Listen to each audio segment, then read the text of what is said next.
Só contextualizando aí, a gente sabe que a Conferência de Munique, historicamente, discute questões de segurança internacional. E ainda sobre essa aproximação entre Trump e Putin, o Donald Trump pediu a volta da Rússia ao G7. O porta-voz do Kremlin rebateu, dizendo que o G7 perdeu relevância. A Rússia foi excluída do grupo em 2014, após a anexação da Crimeia. Moscou afirma que prefere trabalhar no G20, que reflete melhor os atuais centros de crescimento econômico. O presidente dos Estados Unidos também revelou ter conversado com o Putin sobre o fim da guerra na Ucrânia, como a gente acabou de dizer aí, né?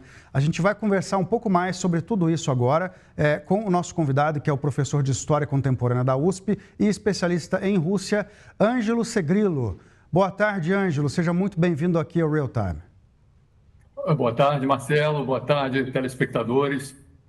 Professor, como é que o senhor está vendo essa dobradinha aí, Putin-Trump? Porque são dois homens fortes querendo ditar sozinho o futuro da Ucrânia, de preferência para eles sem a Ucrânia, né? Tem chance de sucesso? Realmente é um relacionamento muito pouco ortodoxo, né, do que a gente vinha vendo desde muito tempo, né, do relacionamento dos Estados Unidos com a Europa, com a Rússia, né, foi sempre uma aproximação dos Estados Unidos com a Europa Ocidental, né, e uma certa confrontação com a Rússia.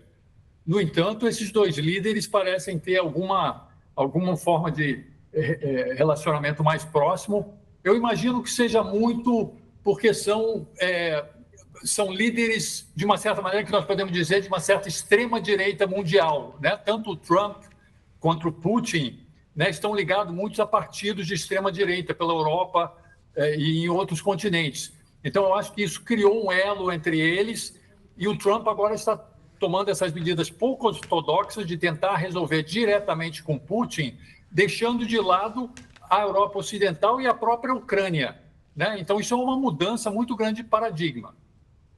Agora, o Zelensky, ele parece não ter muitas cartas na manga agora para se impor nessa negociação, se ele não tiver um forte apoio dos Estados Unidos, né? Não, realmente, a situação da Ucrânia agora é difícil, porque antes eles tinham o apoio do governo americano com Biden, né, que fornecia muitas armas e permitia a resistência ucraniana.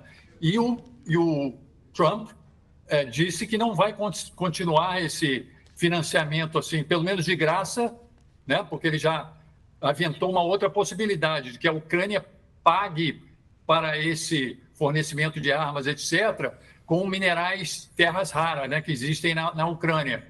Então, o Zelensky está navegando aí, como todo mundo, em mares nunca antes navegados, e ele vai ter que tentar se organizar para saber como fazer nessa nova situação.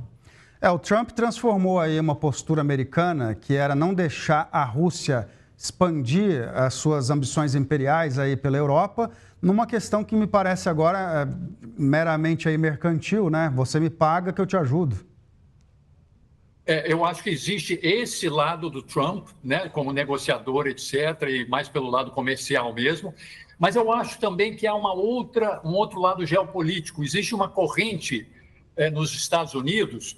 O grande nome dessa corrente aí é um autor teórico chamado John Mearsheimer, que acha que o grande inimigo dos Estados Unidos, o grande inimigo geopolítico é a China, e que os Estados Unidos devem não repelir a Rússia, mas atrair a Rússia para o seu lado, de modo que façam uma frente contra a China.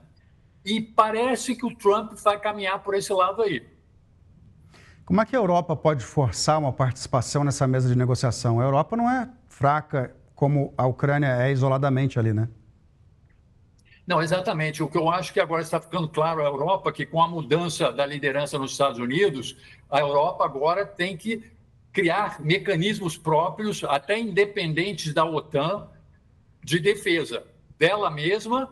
E como muitos países da Europa consideram que a defesa da Ucrânia é fundamental para a defesa da Europa, né, principalmente aqueles países ali do Báltico, então eu acho que com o tempo, a continuar por essa toada, eles vão criar mecanismos próprios, até independentemente da OTAN, para garantir a segurança da Europa e talvez até a própria segurança da Ucrânia. Eu ouvi recentemente, professor, de um analista que esteve na Ucrânia há menos de 2 meses, que Os ucranianos estão muito cansados de guerra, que ele teve a impressão assim que alguns ucranianos até aceitariam, por exemplo, dar a Crimeia e um pedaço do Donbass para a Rússia, se eles tivessem a certeza que ia parar por aí. Porque o medo é o seguinte, cede um pouco de território para a Rússia agora, mas que garantia que a Ucrânia vai ter de que a Rússia não vai continuar avançando no futuro, né? Como que o senhor enxerga, o que o senhor enxerga, por exemplo, que seria uma garantia aceitável de segurança para a Ucrânia hoje para fechar um acordo? É muito difícil, porque essa garantia de segurança, como o próprio Zelensky colocou, tem que ter os Estados Unidos nela. Ele colocou que só uma garantia da Europa não seria suficiente. E parece que o Trump não está muito decidido a isso, né?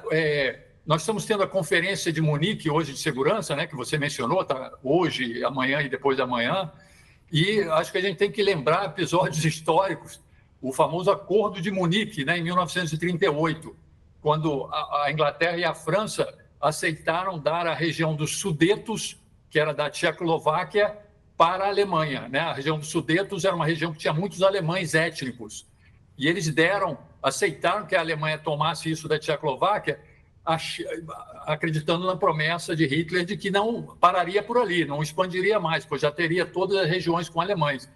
E talvez essa semana, será que nós teremos um novo acordo de Munique, né, de que será dado ao Putin aquelas regiões da Ucrânia que tem muitos russos étnicos, e a questão, como você colocou, ele vai parar por aí, né?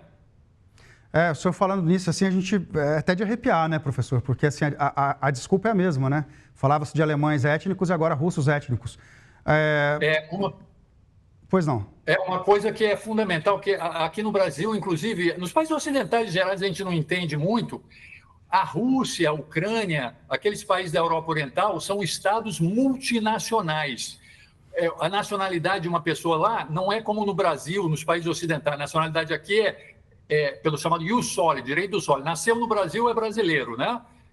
Nasceu na Inglaterra, é inglês. Lá não é assim.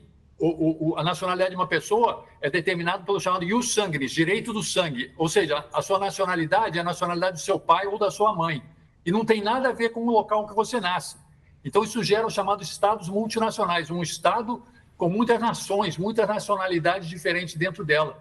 E aí gera esse conflito, né, de que o Putin diz que ele quer as regiões onde tem russos étnicos dentro da Ucrânia e toda essa confusão.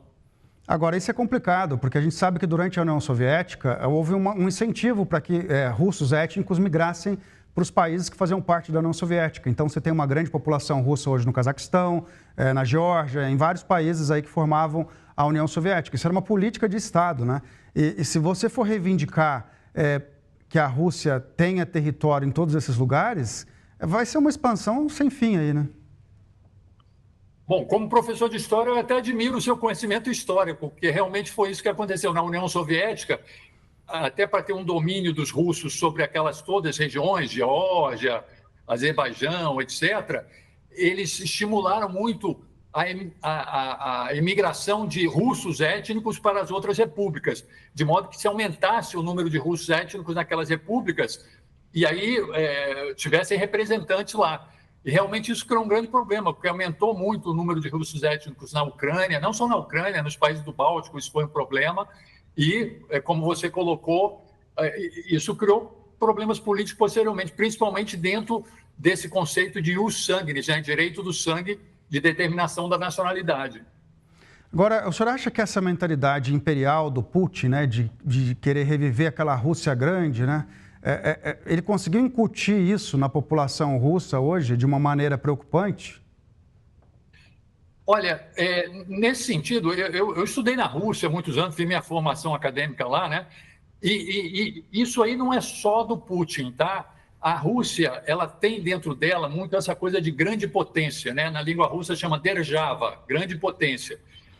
Porque a Rússia, historicamente, ela sempre foi, no mínimo, uma grande potência, né? Na época da Rússia czarista, ou uma superpotência na época da União Soviética, né? Os anos 90, sob Yeltsin, que ela estava em baixa, fraca, foi uma exceção na história.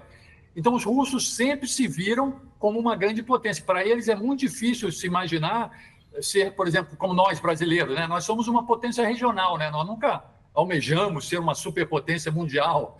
né? Então, o Putin não precisou fazer muita força para isso, né? É como, por exemplo, os próprios americanos, né? Eles sempre se consideraram uma grande potência, uma superpotência, e eles se veem meio com esse direito de atuar como tal. Então, os russos sempre tiveram muito isso, muito presente também. E o Putin, é claro, estimulou mais ainda isso. Professor Ângelo Segrilo, muito obrigado pela sua participação aqui no Real Time. Foi muito interessante a nossa conversa. Boa tarde para o senhor.